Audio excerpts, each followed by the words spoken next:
1000 برسوں سے جل رہی مجوسیوں کی آگ اس رات بجھ جاتی ہے۔ شہنشاہ شہنشاہ آتش کدے بجھ گئے، یہ 1000 برسوں میں کبھی نہیں بجھے تھے، لگتا ہے دنیا میں کچھ نیا ہونے والا ہے۔ صدیوں سے جنات اور شیاطین کے آسمانوں تک رسائی کے گیٹ ویز کو اب ہمیشہ کے لیے بند کر دیا جاتا ہے۔ ہمیشہ سے ہم آسمانوں تک جاتے رہے ہیں، آج کیوں آگ کے گولے مارے جاتے ہیں؟ کچھ بدلاؤ ہو رہا ہے۔ یہودی اپنی سرزمین فلسطین اور شام کو چھوڑ کر مدینے اور اس کے اطراف میں آباد ہونا شروع ہوتے ہیں۔ آخری نبی یثرب مدینے میں آئیں گے تو پھر ہمیں وہاں ہجرت کرنی چاہیے۔ ہمارے درمیان نبی آنے والے ہیں۔ یہ ساری معجزاتی نشانیاں تھیں جن کا پیغام تھا کہ اب انسانیت عظیم انقلاب کی دہلیز پہ کھڑی ہے۔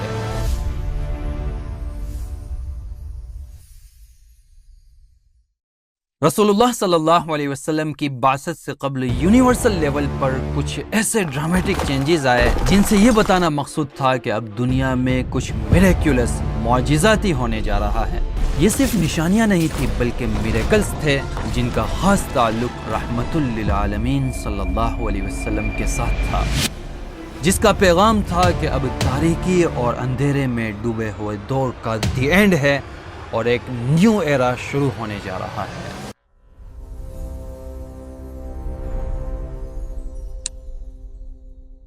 ان میں ایک بڑی یونیورسل سائن آسمانی دنیا کو میڈیورز اور شوٹنگ سٹارز کے ذریعے اسٹرانگ سیکیورٹی دے کر جنات اور شیاطین کے گیٹ ویز کو ہمیشہ کے لیے بند کر دیا جاتا ہے۔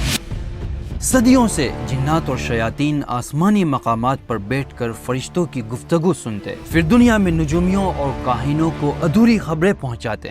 وہ ان میں اپنے تخیلات اور امیجینیشن ملا کر لوگوں کو فیوچر کے حوالے سے پریڈکشن دیتے۔ لوگ انہیں جادوگری اور غیبی طاقتوں کا مالک سمجھتے، لیکن نور عالم صلی اللہ علیہ وسلم کی ولادت باسعادت سے پہلے جنات اور شیاطین کے آسمانوں تک رسائی کے سارے دروازے بند کر دیے جاتے ہیں۔ ہمیشہ سے ہم آسمانوں تک جاتے رہے ہیں، آج کیوں آگ کے گولے مارے جاتے ہیں؟ خود جنات اور شیاطین کے اس کنفیشن کو اللہ نے قرآن کریم میں بڑے خوبصورت انداز میں ذکر فرمایا ہے۔ سورہ حجر، سورہ جن، سورہ ملک اور سورہ صافات میں یہ مضامین ہے۔ وَأَنَّا لَمَسْنَا السَّمَاءَ، جنات اور شیاطین آپس میں بات چیت کر رہے ہیں کہ اس مرتبہ ہم نے آسمانوں تک رسائی کے گیٹ ویز چیک کیے،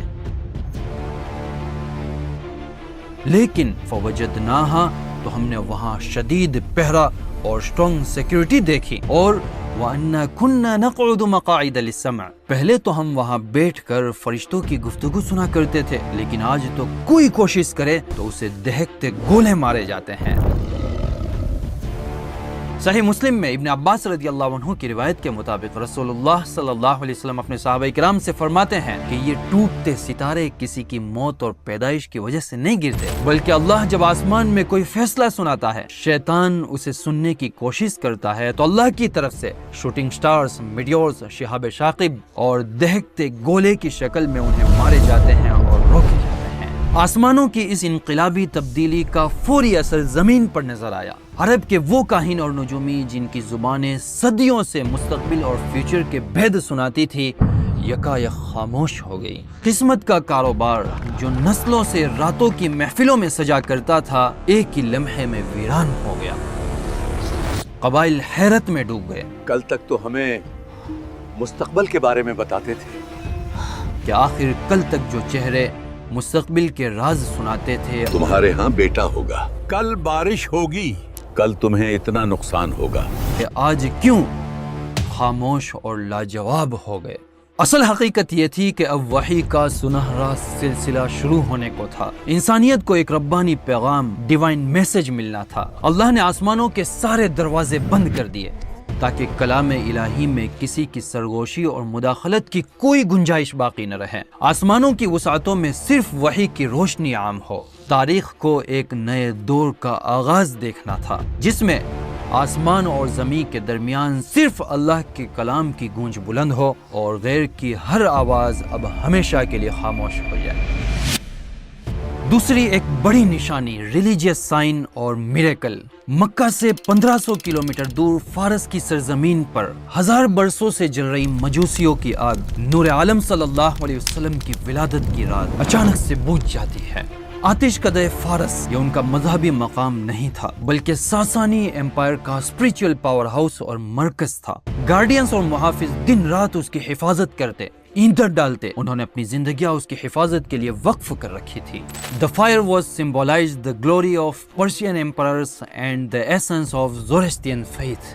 نور عالم صلی اللہ علیہ وسلم کی ولادت کی رات جب یہ آگ بجھی ہے، گارڈینز اور محافظ کی ہر ممکن کوشش کے باوجود بھی یہ اسے روشن نہ کر سکیں۔ پورے فارس میں حیرت اور بے چینی کی لہر دوڑ گئی۔ فارس کے گورنر نے یہ خبر فوری طور پر اپنے شہنشاہ کسریٰ کو بھیجی۔ شہنشاہ، آتش کدے بجھ گئے جو 1000 برسوں سے کبھی نہیں بجھے تھے، کیونکہ یہ آتش کدے اس کے امپائر کی اسپریچول اتھارٹی کی علامت تھی۔ آگ کے بجھنے کے ساتھ ان آگ کے پجاریوں کا مذہبی نظام بھی ہل گیا۔ یہ صرف قدرتی واقعہ نہیں تھا، بلکہ ایک عہد کے خاتمے اور ایک نئے دور کے آغاز کی نشانی تھی کہ اب پرانے نظام، باطل طاقتیں اور تاریک راتوں کا خاتمہ ہے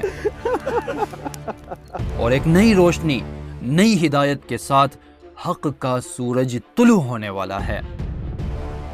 آتش کدے کے آگ کا بجھنا پوری دنیا کے لیے ایک پیغام تھا کہ اب انسانیت ایک عظیم انقلاب کی دہلیز پہ کھڑی ہے۔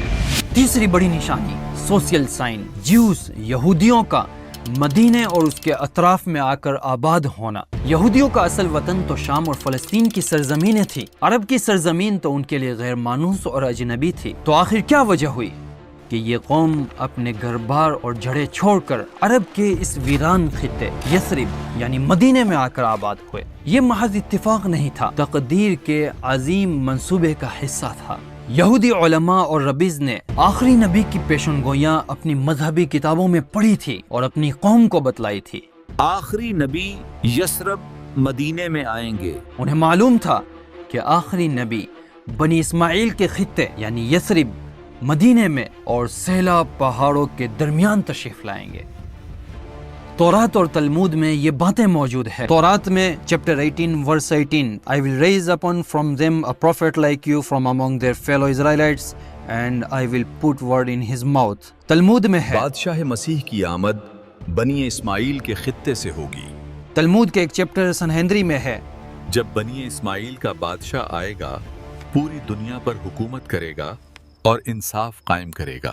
یہودی آج کی طرح ہمیشہ سے پوری دنیا پر حکومت کرنا چاہتے تھے۔ جوش انسائکلوپیڈیا کے مطابق یہودیوں کا فلسطین اور شام کی سرزمین چھوڑ کر مدینے میں آ کر آباد ہونا یہ آخری پیغمبر کے انتظار میں تھا۔ ابن کثیر کی روایت کے مطابق وہ مدینے کے کفار اور مشرکین سے کہا کرتے تھے جب آخری پیغمبر آئے گا تو ہم ان کے ساتھ مل کر تم پر غالب آ جائیں گے۔ یستفتحون علی الذین کفروا، قرآن کریم نے اسے اس طرح بیان فرمایا ہے۔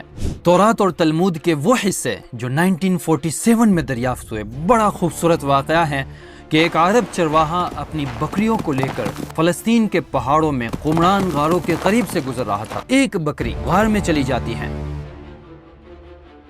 وہ اس کے پیچھے باہر پہنچا اور اندر پتھر پھینکتا ہے تو ٹوٹنے کی آواز آتی ہے۔ جب اندر جا کر دیکھا تو کچھ مٹکے رکھے ہوئے تھے، اس نے کھولے ہیں تو اس میں پرانے صحیفے ملے، سکرولز ملے۔ وہ بازار میں لے جا کر اسے بیچ دیتا ہے۔ یہ صحیفے سائنٹسٹ کے ہاتھ لگتے ہیں اور کاربن سکیننگ کے نتیجے میں پتہ چلتا ہے کہ یہ 2200 سال پرانے ہیں۔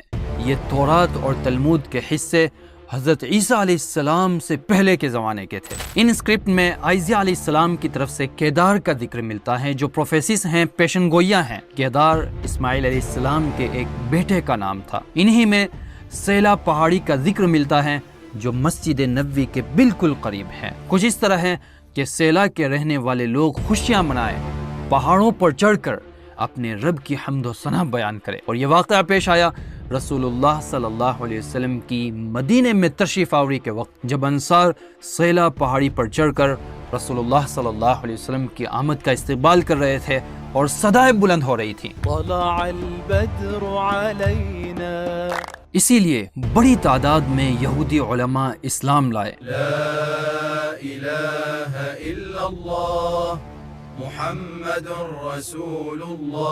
عبداللہ بن سلام رسول اللہ صلی اللہ علیہ وسلم کے چہرے مبارک کو دیکھ کر فرمانے لگے یہ جھوٹے کا چہرہ نہیں ہو سکتا۔